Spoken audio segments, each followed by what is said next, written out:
So I'm going to start recording now. So the session is being recorded. Just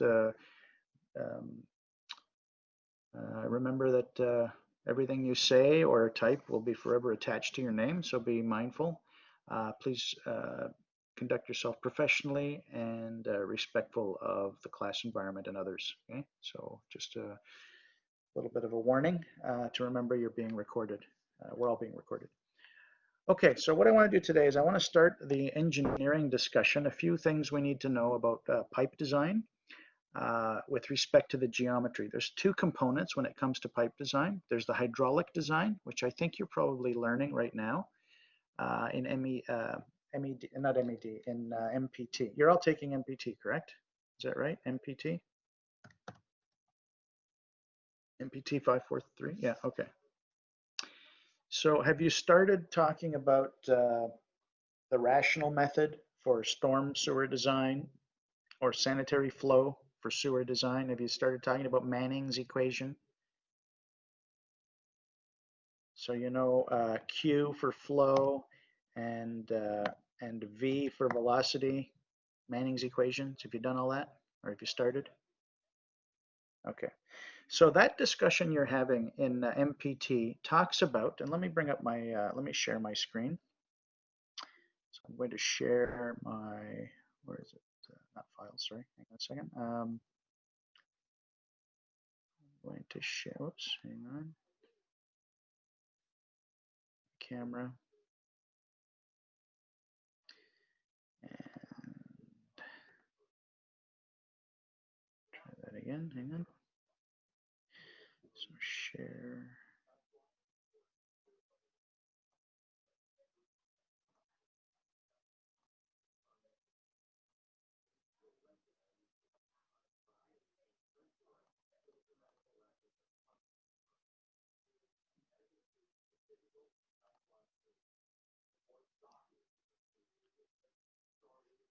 No, not me. Hang on a second.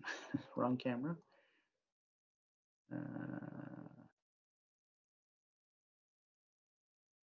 Okay, let me do it a different way. Sorry. Let me share screen. Okay. Oh. Okay, so this should be working now. Yeah, okay. So can you see my hand waving back and forth? Nope. Can you see that? Yeah, okay, good. All right. So let's have this, again, this is an engineering discussion, and I'll show you some standards that go with it, but I'm gonna talk about the design. So in MPT, just a bit of review, MPT, I think it's 543, you're learning about sanitary and storm. Okay? Sanitary has a flow, so you can determine Q actual and V actual, and storm has a Q actual and a V actual. The sanitary flow is based on population, it's based on a peaking factor, Harmon's peaking factor, it's based on infiltration. Okay? These terms I hope sound familiar. And the storm is based on what's called the rational method. Okay? Do these terms sound familiar for storm and sanitary? Sanitary flow is based on population, peaking factor, and infiltration, and storm is based on what's called the rational method. Okay? Does that sound familiar? Have you started to discuss these things? Yeah, okay. So then what you have to do is choose an appropriate size pipe. So for every pipe, right, if you look at the profile, right, there's a slope and there's a diameter associated with it. So based on the diameter, the size of the pipe, and based on the slope of the pipe, you're going to figure out Q, the capacity, how much flow that pipe can take, and V, the velocity of the actual pipe. Okay? There are standards on minimum and maximum flow for velocity, and then there are standards for how you deal with the capacity. So what you have to do is pick a size and a slope combination so that this pipe has a capacity greater than the Q actual. And it doesn't matter what's flowing in it, right? If it's sanitary flow, there's a flow, the actual flow. If it's a storm flow, there's an actual flow. So what's actually in the pipe, whether it's sewage from a sanitary system or rainfall from a storm system, doesn't matter. The pipes are the same. You go and buy a pipe. The sanitary flows through it, it's called the sanitary sewer. If the storm water flows through it, it's called the storm sewer. But the actual pipe you buy and use is the same. Okay? It's just a matter of which system you're using it in. Okay? In this course, we're not going to be designing the size or the slope. Okay? That's the hydraulic design. Okay? We're not doing hydraulic design. I'm going to give you that. I'm going to tell you all the sizes and all these slopes for all the pipes in the subdivision. This is going to be given. Okay? How to size this pipe, how to get the right size for the slope you're going to use, you're going to learn that in MPT. Next semester, MPT, hydraulic design, and CDA 543, geometry design. You're going to have to do both next semester. So in this course, you learn how to do the hydraulic design. In my course, you're going to learn how to draw that, the geometry, what the invert should be, how deep it should be, and so on. So we'll look at that. And then next semester, you're going to use both. You're going to actually do your own hydraulic design and your own geometry design. Okay, so right now it's split up into two courses, right? The hydraulic design, you're doing an MPT, the geometric design, your CDA. So for this course, I'm going to tell you what the design is. You're only going to draft the solution. Okay, that's your responsibility in this course. Next semester, you do both. Any questions about that?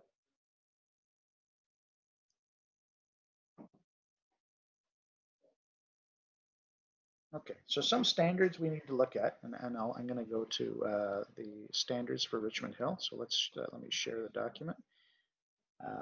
Let me go to, where is it? Get the standards for Richmond Hill. We've already started looking at this, but we need to look at it again.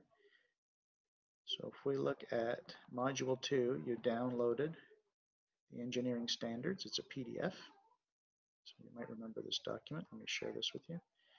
So share application, this file here. Okay, so you might remember this file from earlier this semester, Town of Richmond Hill. So what we want to look at is the storm sewer. So let me collapse all this. So we're going to look at the sewers. This includes sanitary and water. Now we're not going to, sanitary and storm. We're not going to look at water main design, hydraulic design in this course. The way you draw the water main, or the way I'm going to teach you how to do it, is going to be strictly a geometry design. We're not going to do the hydraulic analysis. I don't think there's going to be time. So we're just going to draw it, and we're going to use not Civil 3D, but AutoCAD. So it's really an AutoCAD exercise, and I'm going to teach you that next semester. The only sewers we're going to use Civil 3D for, or the only pipes we're going to use Civil 3D for, are the gravity pipes, so sanitary and storm. Okay, so we're going to look in here. So we look at the storm sewer. Can you see the standards? Yeah, okay. Yeah.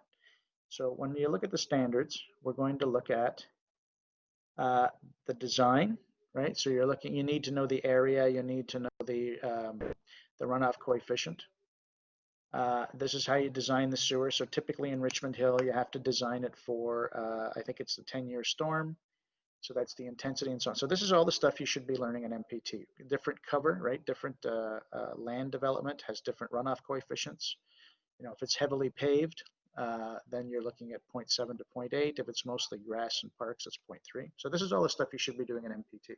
What I'm interested in is, right, the roughness coefficient.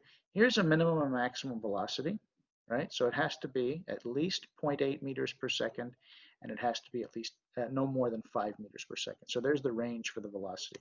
And you might recognize these formulas here is the Manning's equation for Q and V. Okay, so this I know you've already done. Okay, we're not going to do that in this course. We're looking at minimum pipe sizes, minimum slopes, maximum slopes, and so on. So we're looking at the geometry. We're looking at the main sewer. So here's the minimum size, right here. So the minimum pipe size is a 300. Right, so the 300 millimeter diameter. So that's the minimum. Maximum is not infinite, but it goes up from there. We're not going to worry about catch basins. We're only going to look at the mainline sewers, right? So the minimum size on the main road is the sewer. The catch basin leads You know, for single catch basin, they're at 200, for a double, they're 250, and for a real lot catch basin, they're 250. We will look at this later when we do servicing, but right now we're only going to look at the main road. Okay, so next semester we'll deal with rear lot catch basins and so on. Okay, and the detail. We're not going to draw catch basins in this subdivision. I'm going to keep it real simple. Okay, so just the main road. Next thing we want to look at is minimum depth. So depth of cover. You'll notice here, let me zoom in. Zoom in on this, right? Minimum cover. So it tells you that the cover should be at least 1.5 meters, which is a little more than 4 feet. It's actually 5 feet, so that's minimum depth. If you're going to cross, you need to be at least 1 meter above the 25-year hydraulic grade line, which means when the pipe's under pressure beyond capacity. We're not going to worry about that at this point. So the minimum cover is 1.5. We're actually going to be deeper than that, you'll see. We're going to look at the maintenance holes. We've already looked at this standard, right? So the distance between maintenance holes. So if you know the pipe size is a 300 to a 750, then you know that the maximum distance is 110. And we used that when we did our layout and plan. Okay? If the pipe gets bigger, then you can go a little bit further, right? And when you get over a 4-foot diameter pipe, you can go as far as 150 meters. So every time, if you have a sewer that's in a straight line, if you have a sewer that's in a straight line, then you can, let me go back and forth, hang on. Let me share my screen so I can switch faster. Entire screen. Okay. There we go. So when we're looking at this, this is the standard and this is my camera. Okay, so the minimum size is a 300. The minimum distance so the maximum distance between maintenance holes distance is 110 meters. Okay, so if you have a sewer that's got a certain length, you put in a maintenance hole, maximum distance to the next maintenance hole is 110 meters. And then if you're going in a straight line, you need another 110 maximum and so on. So if it's in a straight line, 110 maximum. Okay, so that's the maximum distance. The other thing we looked at, or we should look at, is type and size of maintenance holes shall be specified. We're not going to get into that. All maintenance hole openings, no. Change in direction. When we change direction, you need a maintenance hole to do that. So let me go back to my drawing. So if your sewer goes from here to here, and then you're changing direction, this is in the plan view. If you're changing direction, if the bearings are different, you can hole to do that. Okay, you can't just have a sewer and then you change direction. Here, you need a maintenance hole. You have to use a maintenance hole to change direction. Okay, so that's one thing. So you need a maintenance hole in the plan view to change direction. You also need a maintenance hole in the profile if you're changing direction. So suppose you're going from a 300 millimeter pipe in a straight line to another 300 millimeter pipe. Okay? This is in the plan view.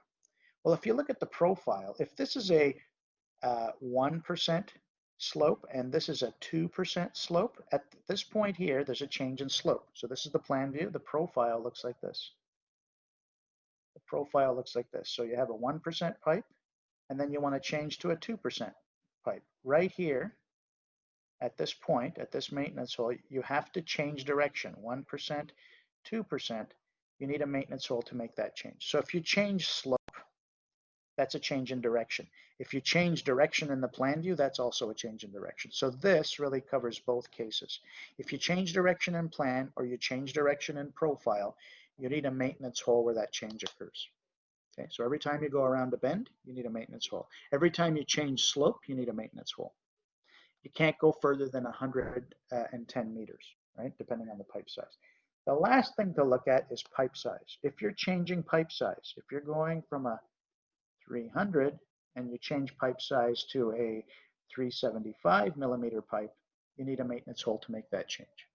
So if there's a change in direction, either plan or profile, if there's a change in size, or if there's a maximum distance, these things all come into play. So when do you need a maintenance hole? If you're going more than 110 meters, if you're changing direction, and if you're changing pipe sizes. So that's when the maintenance hole is required, right? Every time the pipe changes in any way, if it changes direction, if it changes direction in the plan view, if it changes direction in the profile, if it changes size, every time there's a change, you have to have a maintenance hole. And if you're not changing, you can't go more than 110 meters. Okay, so this is the standard. why you use a maintenance hole. And this is true for both sand and storm. Okay, any questions about that?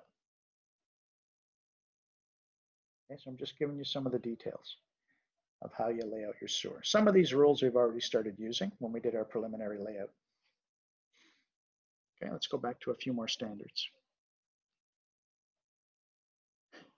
Maximum change in direction of flow shall not be greater than 45 degrees if the pipe size is a 525. What does that mean? Let's go back to here. So if you're flowing in a straight line, okay, that's straight through. I call that 0 degrees change, right? Straight through. You can change, and if you think about it as a deflection angle, this change in direction, right? The deflection angle, this is roughly 45 degrees, plus or minus. Or you can change, and remember the change in direction, that's the deflection angle, could be 90 degrees, right? So straight through, 45 degrees, 90 degrees. If the pipe size is a 525 or greater, right? 525 or bigger, you can't do this. You need two of these. So if you're going from a 525, and you want to go 90 degrees to another 525, 90-degree deflection angle is not allowed. So what do? You get rid of the one maintenance hole, and you put in two 45s. Right? So now you have a deflection angle of 45 and a deflection angle of 45. So to go around the curve, you need two maintenance holes, not one. So anything bigger than a 525 can't turn 90 degrees. Okay? You need at least two maintenance holes, two 45s to make up the 90 full change. Okay? That's what that's supposed to. The other thing you'll see is this here, minimum drop. What does this mean? Well, now we're looking at the details of the profile. Minimum drop.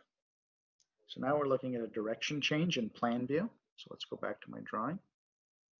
So here's what that standard speaks to. If you're going in the plan view in a straight line, okay, a change in direction 0 degrees. This invert coming in versus this invert coming out, I'm going to draw it in profile. So there's the pipe coming into the maintenance hole, and then there's the pipe coming out of the maintenance hole. Now when you design this, and you'll see this is kind of how it's done in industry, the length of this pipe is from the center of the maintenance hole to the center of the maintenance hole. That's what we say when we mean length. The true length is actually from the edge of the maintenance hole to the end of the maintenance hole. But the length of that pipe is the planned distance from center to center. Okay, so in the profile, the distance from here to here measured horizontally, that's the length of the pipe. Okay, that's the length of the pipe. Oops, can't spell. That's the length of the pipe. The distance from here to here in the map is the horizontal distance from center of structure to center of structure. That's what we mean by length.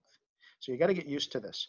The true length is actually a little bit shorter, right? Because you're missing from the center to the wall, And then in 3D, which we never measure, in 3D it's a little bit longer because it's got a slope to it. It's never flat. But in engineering, we always talk about the length of the pipe as being the distance in the map, the horizontal distance between center of structure to center of structure. That's what we use to design. Okay? So if you look at schematically, you take the center, you go to the invert, and then you go to the next invert and so on. So this is schematically what it looks like. The center line of the pipe, the center line of the pipe, the center line of the maintenance hole. And we'll look at the invert, right? The invert is the bottom inside a pipe, right? You've done this, I think, with Professor Neruzzi. You know the different pipe parts? The inside bottom is the invert. Oh, there's a glare there, sorry. Draw it over here, right? This is the pipe. This is the thickness of the pipe, right? There's a thickness called T. Thickness.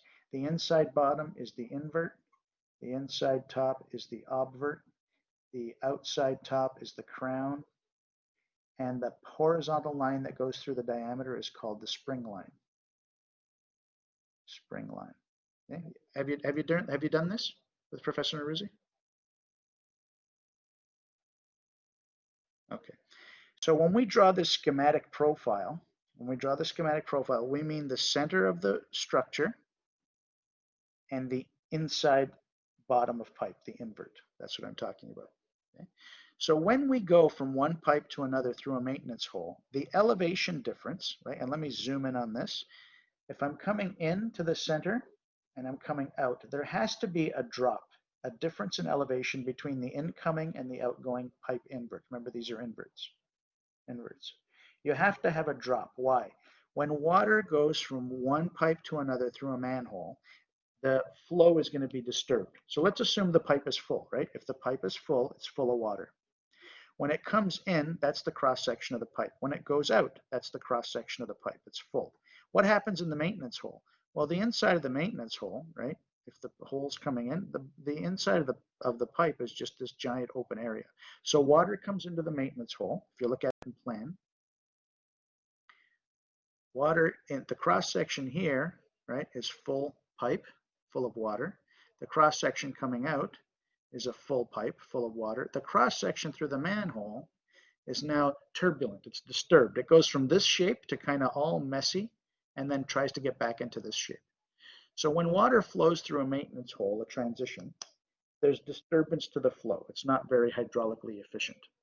So there's what's called head loss. You lose energy in the system. So the pipe's flowing along, then it kind of opens up, splashes around inside the maintenance hole, and then it tries to squeeze back into the same kind of configuration, a circular pipe. Okay. When it goes through that transition, right, all this splashing around through here, it causes turbulence, right, and it causes hydraulic energy loss. So there's energy loss when you go through the manhole. So because we know that energy is lost just by the action of flowing through, we want to introduce energy back in.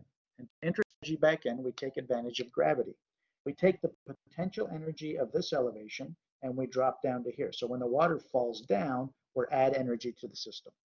So there's a minimum drop, a difference in elevation between the incoming pipe and the outgoing pipe invert. So whatever the invert is coming in, coming out can't be the same. It's going to be a little bit lower. And how much lower? Depends. That's what we're going to talk about next. There's a standard for it. There's actually a calculation you can perform. I don't know if you've done head loss through a maintenance hole. Did you do that with Professor Neruzzi? There's a calculation. I don't know if he covers it. Have you done head loss calculations through maintenance holes? No, okay. You may or may not. I'm not sure if he covers it, but when I was a student, we used to calculate this.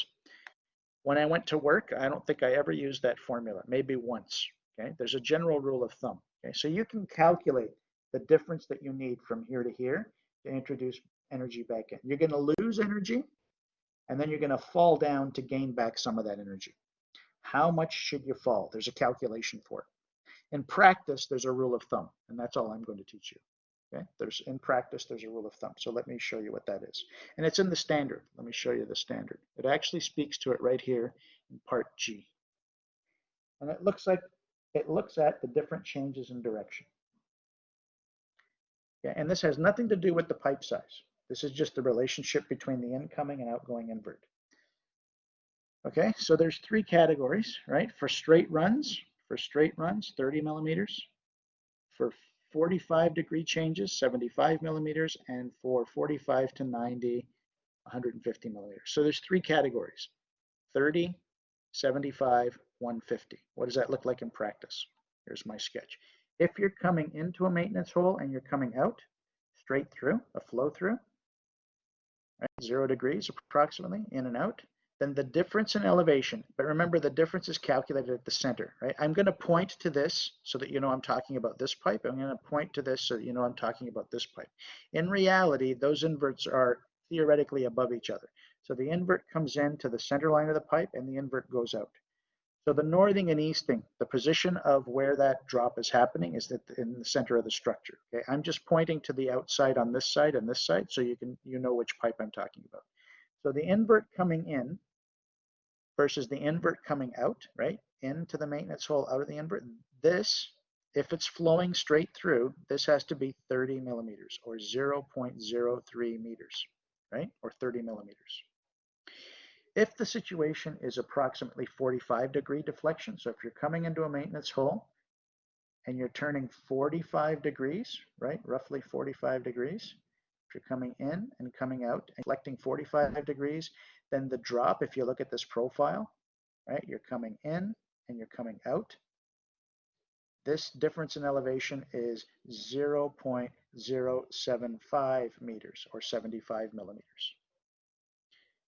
This is more efficient than this, right? This has some head loss. It only takes 3 centimeters to gain some of that back. In this situation, not only are you causing turbulence, but you're changing direction. So there's more energy loss here. So you need a slightly bigger drop. You want to fall down further to introduce more energy. And finally, when you're allowed to, at 90 degrees, if you make a 90-degree deflection angle, right? So this is one category, this is another. And then finally, 90 degrees, 90 degrees. If you change direction 90 degrees, again, if you look here, you're going to come into the center of the structure and then come out. If you're turning 90 degrees, which is the worst case, you have to add back 150 or 0.15 meters, right? A 6-inch drop between the incoming and the outgoing invert. You have to drop a little bit. This is the most turbulent. What you're not allowed to do is make a U-turn. If you're flowing this direction, you can't go more than 90 degrees, right? This is a deflection of more than 90 degrees. That's never allowed. Never, never, never. If you have to do that, you do it with 2 maintenance holes so that you have less than 90 and less than 90. The reason you don't do this, and I'm going to give you nightmares from your statics class, if you remember statics. If you think about this flow, there's a component of that flow going backwards. So now you're kind of working against yourself. That's not allowed. You remember this? Remember, if you're going to project the force, in this case it's the flow, a part of it's actually wanting to go back. So it's coming in and then it wants to turn around and part of it wants to come back. So that's not allowed. It's not hydraulically sound. So this is the maximum. So this is never allowed. Okay, so these are the 3 main categories. If you're going straight through, the drop has to be at least 3 centimeters. If you're turning 45 degrees, approximately 75 centimeters, and if you're turning 90 degrees, 150 centimeters, or 30, 75, and 150 millimeters. Okay? I always talk in meters because we design everything in meters. So 0.03 meters, 0.075 meters, and 0.15 meters. So when you look at your drawing, and I'm going to draw something now. When you look at your drawing, you're going to have to do this analysis. Okay? And this is something I suggest you do on paper. Okay? I want you to do this on paper so you have all the information you need. If you take the existing sewer on the existing road, right? You're going to connect to that sewer, and then you're going to come into your subdivision. Then you're going to make that short turn, and you're going to go all the way to the cul-de-sac, right? So let me draw the edge of pavement. So your subdivision looks like this, right? That's your sim. You're going to flow into one of these pipes, okay? So the flow is out. The design is always flowing out.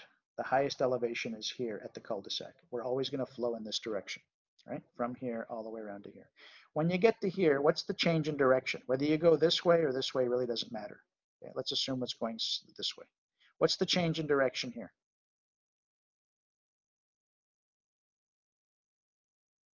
90 degrees. So if you think about the inverts, what's the difference between this elevation and this elevation? What's the difference between these two inverts? That's right. So in here, the drop is 0.150 meters, correct? This now is flowing straight through. So 0-degree change. What's the difference in elevation between the incoming and the outgoing invert here? What's the difference here? 0.03 meters, correct. How about this one? Is this straight through? Is this one here straight through? No. Is it 90 degrees? No, it's closer to this category, 45. So the drop, the difference here is going to be 0.075. And these are minimums. Again, these are minimums, right? Sorry, it's hard to read. I apologize for the quality. 0.075 meters for this one. This one's going to be the same, 0.075 meters. This one is straight through, 0.03 meters. So now I know my minimum drop relationships. So if I knew the elevation of this existing pipe, right, the outgoing, if I knew the outgoing invert, I could take that number, add the minimum drop to get this invert. If I know the length and the slope of the pipe, I can calculate the invert at this end of the pipe. Then I can add this drop to get the invert of the next pipe. And then I can take the length and the slope of this pipe and calculate the invert at this end. Then I can add the drop to get the elevation of the next pipe. And then I could take the length and the slope of this pipe to calculate the invert up here. When you're looking at a pipe, if it's flowing this way, this is the profile. This is the upstream invert, the higher one, and it's flowing toward the downstream invert. Okay, those are the names, upstream and downstream. These are the industry terms, upstream and downstream. In Civil 3D, it calls this the start of the flow, and it calls this the end of the flow. Slightly different names in the computer, I don't know why. So when I say upstream, I'm talking about engineering kind of language. When I say the start or the end of the pipe, those are the equivalent terms in Civil 3D. So what are we doing here? We're taking the start of this pipe, adding the drop to get the end of the next pipe. Then we calculate the start of this pipe based on the length and the slope, right? Then we add the drop to get the end of this pipe. Then I calculate the start based on the length and the slope. Then I add the minimum drop, and then I use the length and the slope to calculate the start. Add the drop to get the end of this pipe. Then I use this length and slope to calculate the start of this pipe. Then I add the drop to get the end of the last pipe. And then using the length and the slope, I can calculate the start of the last pipe. So we're going to start our design at the bottom, and we're going to go uphill, upstream, with the minimum drops everywhere and minimum slopes. And I'll give you the sizes and the slopes. Okay, so I'll tell you what the design is, not today. I just want to explain how to calculate inverts. So if you knew this invert and you knew the length and the slope of each pipe, you can calculate all the inverts going uphill. Agreed? Anybody not understand that process? Sanitary, exactly the same.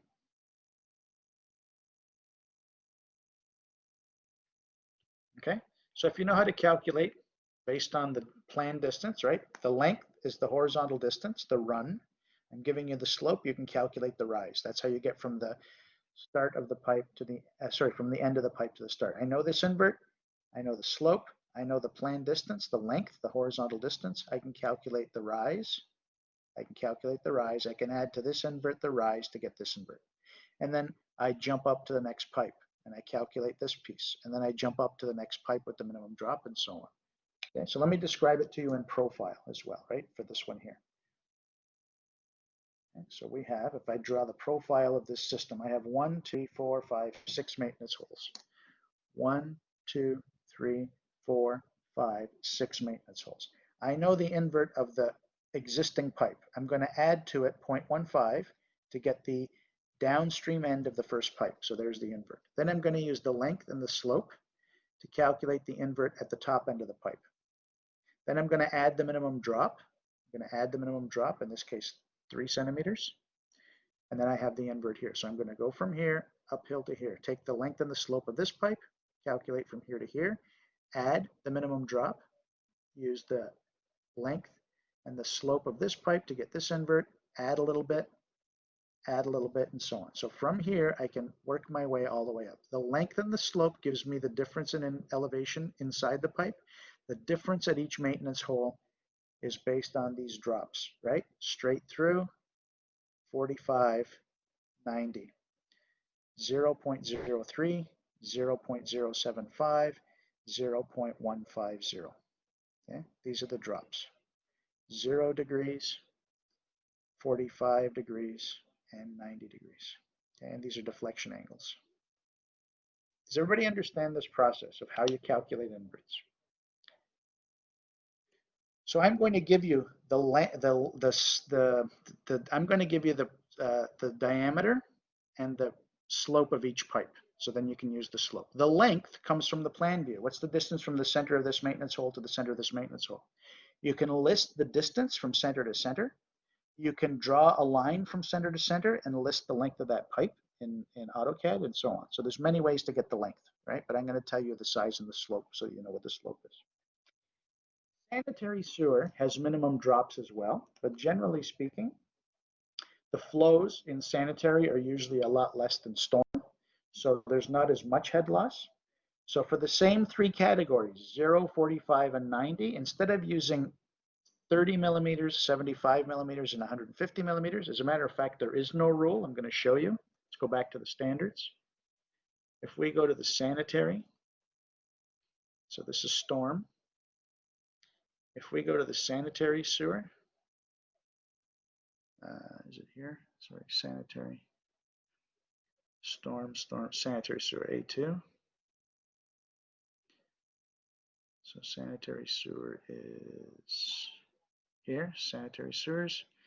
There is no, and you might recognize these, right? The peaking factor for Harmond, and so on, so that you're doing all the hydraulic analysis in MPT. There is no actual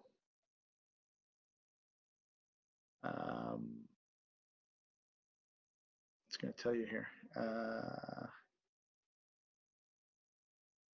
on, one more. Let me see if I can find it.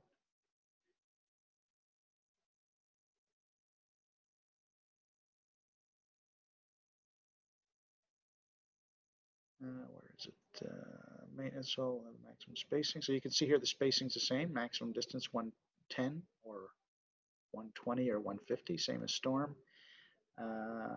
Maximum grade change is 90 degrees. Oh, here it is, F. Basically, the standard in Richmond Hill says, I want you to calculate the drop. So for storm, they give you that rule, straight through 45, 90 degrees. For sanitary, they say, no, we want you to calculate it. So if you learn how to calculate it in MPT, then you have to calculate it for the sanitary sewer. There is a rule of thumb that's generally accepted in Richmond Hill and in most municipalities. So in this case, when they don't tell you what the minimum drop should be for these three categories, here's the general rule. So I'm not going to calculate them. This is what I've done in the past in my career for this particular thing. So for 0 degrees, for 45 degrees, and for 90 degrees, change in direction for sanitary, we're going to use what's called the rule of 369. So it's the same, 0.030 meters. Here we're going to use 6 centimeters, 0.060. And here we're going to use 9 centimeters, 0.090. So 369 centimeters or meters, right? 0.03, 0.06, 0.09. So when you're doing the sanitary analysis, the minimum drops based on these three changes in direction. So for sanitary versus storm. Okay? If you're doing the storm sewer, 30, 75, 150. If you're doing sanitary, 30, 60, 90. Okay? And just apply the same rules. So if you had to do this for the sanitary sewer,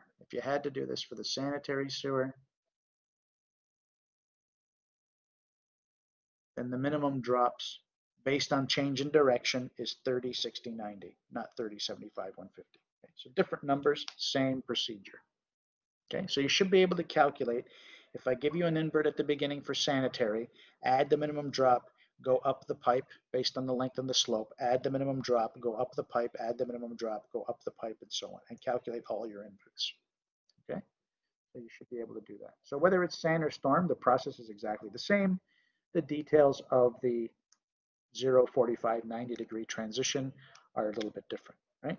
So this is written in the standard. This is actually in the town of Richmond Hill standard. This is generally accepted as a practice without calculating. And if you calculate the drop that's required, you'll find that for straight through, it's always a little bit less than 30 centimeters. For a change of 45-degree angle, it's always going to be a little less than 0.075 or 0.06. And if you change 90 degrees, it's always going to be less than 6 inches or 0.15 meters or 0.09 meters, depending on the flow. Okay, so these are kind of maximums for these three categories. Right? Sometimes they want to see the calculation, right? And in my career, I think I've only ever done it once or twice, and usually just for sanitary. Right? Most of the time, they generally accept the storm drops as per the standard and in the sanitary. Where it becomes critical is when you're dealing with big pipes, like the trunk sewers, right? Most local sanitary sewers are about, 200, 250 millimeter, 8 or 10 inch pipe. I'm talking about like sewers you can drive a car through, big stuff. Then it becomes more critical as to the drop, because then there's a huge energy loss. You want to introduce that energy back into the system. Okay, but for the local everyday roads, for your top of pipe system, remember this is the dead end, right? This is the beginning of the flow. There's no more pipes connecting. This is the end of the subdivision. These are all considered local, relatively small pipes. Any questions about that? Okay, so if I gave you the inverts and you knew all the lengths and slopes, you should be able to calculate all the inverts on paper. And I suggest you do that when I give you the information, just so you have a handle on doing it manually. How you input that into the system, because we're going to use a database for these actual pipes, right? What you drew and planned, we're going to trace and create a database. And then we'll be able to manipulate the elevations and the slopes of all the pipes and the sizes and so on. Okay, so we'll get to that, right? The Civil 3D part. Right now we're just talking about the design. If you had to do this on paper with a calculator, you know, maybe you get your lengths from AutoCAD, or maybe you have a scale drawing and you use a scale to get the length. You have to understand the theory. Okay? I'll show you some tips and tricks on using Civil 3D efficiently. Okay, I'll show you how I input the design. But you have to understand the theory so that when I do what I'm going to do, it makes sense. Now that's not the whole story. There's one more piece of the puzzle. These values are minimum. Okay, there is one more thing you need to satisfy, and it's actually written in the standards. So let me go back. Let me go back to the standards. Oh, and by the way, I don't know if you noticed, this class is actually going to be cut short. I'm going to quit at 12 o'clock. I have to go do some training for the open house. There's a virtual open house on Saturday, and I have to go do some online training on how to do it. I've never done a virtual open house, so I have to go at 12 o'clock. So this class will actually end at 5 to 12 or so. Okay, so we got about another half hour or so. Just keep that in mind. Okay, so here's the other standard I wanted you to look at. So if we look at storm sewers, let's go back to here. Again, storm sewers. So if we go back to storm, there's another thing you need to satisfy. And right here. Okay, so let me zoom in on this. So we already talked about one of them. So here's the rule, part G, that talks about straight through, 45 degrees, and 90 degrees. Okay? Now you don't measure these in the plan view, you just look at it, right? I mean, does it look like it's almost straight? Use this number. If it's a kind of 45, use this number. Does it look like 90 degrees? Use this number. So we're never going to measure the angles in the drawing. Okay? We're actually just going to eyeball it. Okay? And I'll show you when I do that. The other one you have to do, so you have to satisfy this. And again, this is minimum, right? This is a minimum condition. Right? So this is one thing you have to keep in mind. The other thing that you also have to do is part I, obverts. You have to match obverts as a minimum as well. Okay, and here's what this means. So let's look at the pipe and profile again. Let's look at the pipe and profile. You must match obverts as well. Okay, so if I'm going from a pipe through a maintenance hole and out the pipe, so this is in, this is out, what's happening in the maintenance hole. If I know the pipe sizes, okay, now the minimum drop, they're based on direction, has nothing to do with the pipe size, okay, but the obvert does. You have to know the pipe size. So suppose this is a 300 millimeter pipe, 300 millimeter diameter pipe, and suppose this is a 450 millimeter diameter pipe, okay, two different sizes. If this was going straight through, ignore the size, what would the minimum drop be for storm? What would the minimum drop be for storm? So if I'm coming in with the invert and I'm coming out with the invert, what's the minimum drop? Right, it's going to be 0.03 meters, right? 30 millimeters. Now, that is the minimum based on the change in direction. In this case, straight through, 0 degrees. Now we have to look at the pipe size. This is a 300 millimeter pipe size, right? Coming through the maintenance hole. Let me draw this a little clearer. Here's the center of the, so this one comes in and this one goes out. So this is a 450, right? This is a 300, this is a 450.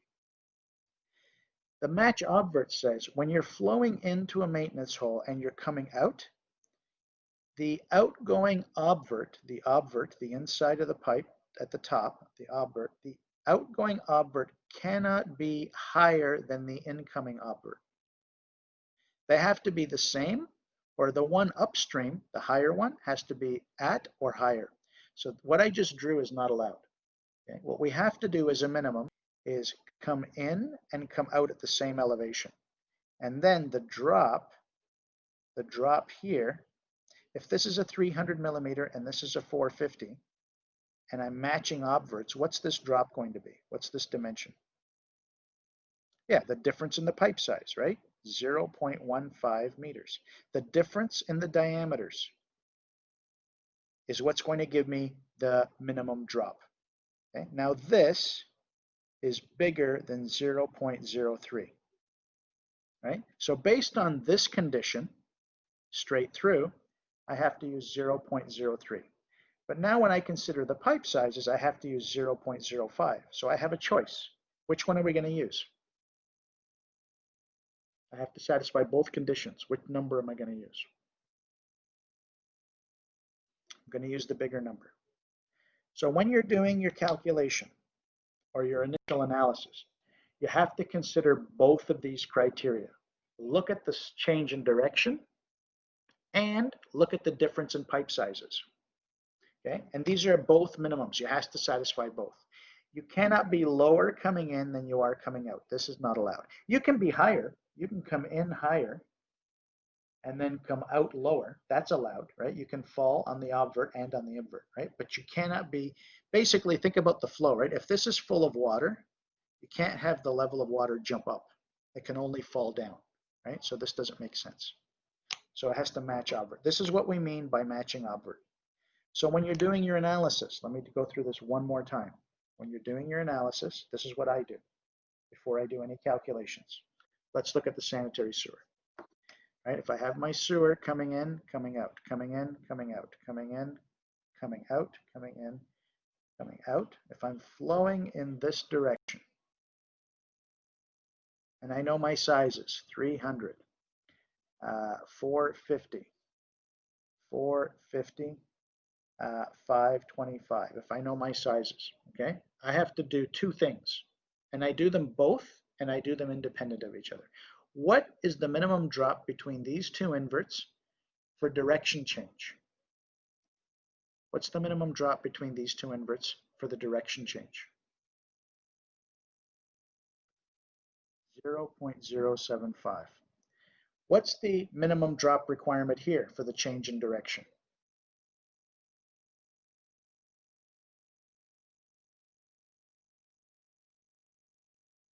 Anybody else?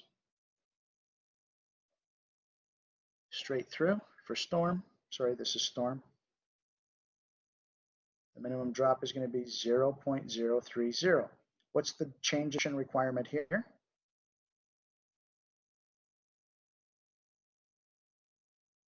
Again, it's approximately 45, so 0.075. Those are the minimum drops based on direction.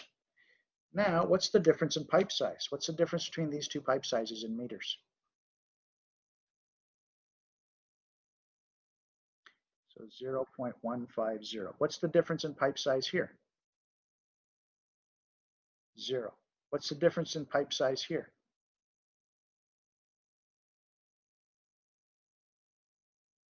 0.075, right? So we always have both to consider. There's a minimum drop based on change in direction, and there's a minimum drop based on difference in pipe size. I always do both. I write down the number for the change in direction through my entire system, and I also write down the difference in pipe size.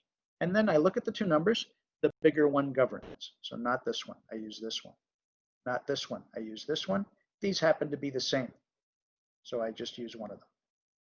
And now I know if I had an existing pipe, right? If I know that I'm connecting to this pipe, if I know this invert, I would add the minimum drop. In this case, it would be 90 degrees, right? So I would add 0.150, or I look at the pipe size. Suppose this was a 900 existing.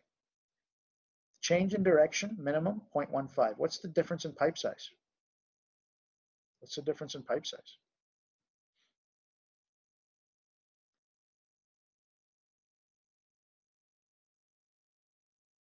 0.375. So of the two, I take the bigger one, not this one. So if I know this invert, I'm going to add this to get this invert. Then based on the length and the slope, I can calculate this invert. Then I'm going to add this number here to get this invert. I'm going to go length and slope to get this invert. Then I'm going to add 3 centimeters to get this elevation. Then I'm going to use this length and this slope to get this elevation. Then I'm going to add 150 to get this.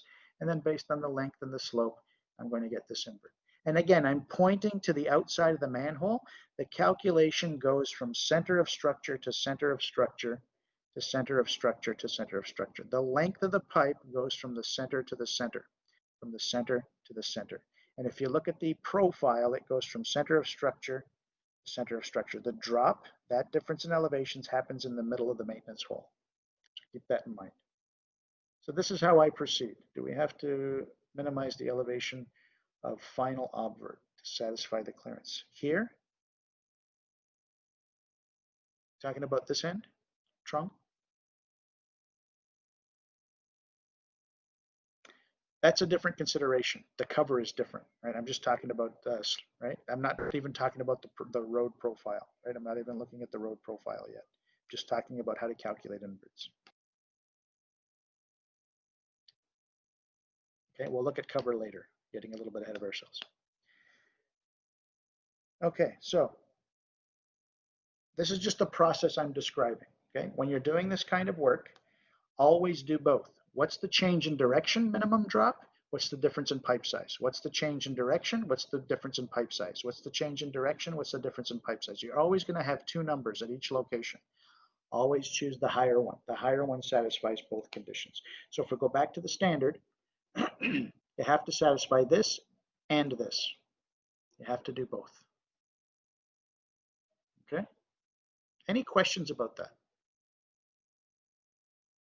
Again, I'm going to tell you the invert you're connecting to. So this starting invert you're going to have at the beginning. And I'm also going to give you all the sizes and slopes. I'm going to tell you how big each pipe is, and I'm going to tell you the percent grade of each pipe. I'll give you that information. Okay. Then the length you can get from the drawing, and you can calculate all your inverts. And you have to do this twice, once for storm, once for sanitary. Okay? And that's an exercise that is worth doing before you try and draw it in Civil 3D. That way, as you're creating the data, you already have the inverts that you're going to calculate using Civil 3D, and that'll give you a level of comfort that you're doing it correctly, right? So to have the answers in front of you that you're going to create using Civil 3D is just confirmation of that you're doing it correctly, right? So it's worth doing. Okay. In practice, I don't do that anymore. Okay. I might put in I might create this data on a piece of paper just so I know what to do at each maintenance hole, but I'll calculate the inverts without having checked them by hand first. Okay. But that comes with experience. I want you to see you're going to actually calculate the answers that you're going to do by hand. Okay. So next, I'm going to see you tomorrow. No, yeah, tomorrow. I'm going to see you tomorrow. Tomorrow, I'll give you all the information you need to do these calculations. I'll give you the invert at the beginning, and I'll give you all the sizes and slopes. Okay, but think about this process and doing the math. The math is easy. You've done these calculations before for road profiles. Now you're doing it for pipe profiles. Same calculations. Rise over run equal slope, length from the plan. What's new here? The length of the pipe kind of seems silly, but it's the plan distance, the horizontal distance between center of structure to center of structure. Okay, even though the actual pipe length is a little bit shorter, we ignore that. Any questions?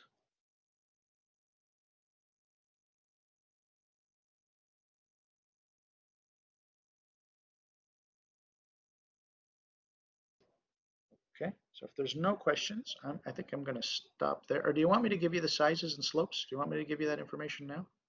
It's only half of you here. I want to post this. I don't want to do it on during a class. I'm going to post the information. I'm going to leave it till tomorrow. I'm going to get it ready tonight and I'll post it tomorrow. We can discuss it. Okay, and then tomorrow we'll have a little bit of time in class if you have any final questions about your assignment. Remember, the assignment number 4 is due Friday before midnight. Right, your grading design is due Friday. And like I said to a couple of students, I had a couple of meetings this morning with some students who had questions. Once you get through assignment 4, I'm not going to say it's easy, but it's mostly downhill to the end of the semester. This was the hardest assignment, number 4. The most time and probably one of the more complicated design things to do. Okay, this calculation for pipes should be familiar. Okay, and using the pipe database is new, but I'll show you how to do that. Any questions? Remember, you can unmute yourself if you want. You can actually use audio instead of just typing, which nobody has been doing. I don't know why. A little bit surprised. Professor? Yep. Go ahead. I have a question. I cannot Yeah, find the control. the contour. Yeah, I followed your video. Your control is under the existing surface existing, but when I go there, the property under the surface existing You surface have property, there only have two. One is no display. The surface style. One is no display. Another is standard. right. So you have to create the style. So in remember assignment 1, you had to create the style. Oh, you mean I have to create the? Yeah, yeah. So you make a copy of the standard style and then change the settings. Okay, Rename it and change the setting. Yeah, okay. Thank yeah. you. Now the settings are different, right? But making a copy of the standard one and changing the settings, that's the same procedure we did for Topo. Now we're Okay, doing it for the same surface but different details. So I think in the Topo we used 1/2 meter and 1 meter, major minor. uh-huh. In this assignment, I think I want you to use 1/4 meter for the minor and 1 meter for the major. Okay, So it's the details are different, but the process is the same. Make a copy of the standard style, rename it, and then change the settings according to what I asked you to do. okay, Yeah. So you're not just I didn't give you the style. You have to create it. okay. Yeah. Okay, Yeah. thank you. Yeah. Any other questions? I I know think, nobody. yeah, I think so. Thank you. I know nobody cares about pipes right now because the assignment's about grading. But please, if you weren't paying attention, or look, half the class isn't here. There's only 20 students in class. There's 40 altogether. Um, you're going to have to review this class to get those details of how to calculate inverts. I will talk about it again, obviously. And tomorrow I'll provide the actual hydraulic design information with all the inverts that you need to start and so on. Okay, so if there's no other questions, I'm going to stop there. That's an appropriate place to stop. I have to go online and do some training at 12 o'clock, so I'm going to break now, and I'll meet you back here tomorrow. You're welcome. Remember, I'm going to send a reminder. The assignment's due Friday before midnight. Okay, please don't forget. You're welcome. Thank you. All right. If you talk to anybody who wasn't in class today, tell them to review today's video. It's important. All right, I'm going to